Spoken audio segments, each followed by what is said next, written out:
खड़े मोदी को अरे आ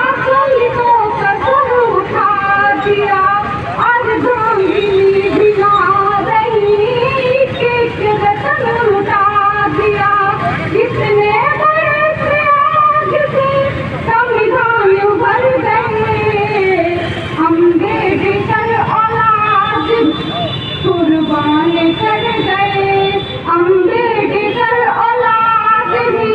कुर्बान कर गए चिंता न की औलाद की सब कुछ गवा दिया लेकिन दलित समाज का रुतबा बना दिया कि जी पाए हम किसान से संविधान भर गए अम्बेडकर कुर्बान कर गए कि अब पूछ दे अम्बेडकर पहले खबर नली कि जीते जी इस महान की हमने कदर नहीं फिर भी बुराई बात का सम्मान कर गए अम्बेडकर औलाद भी कुर्बान कर गए।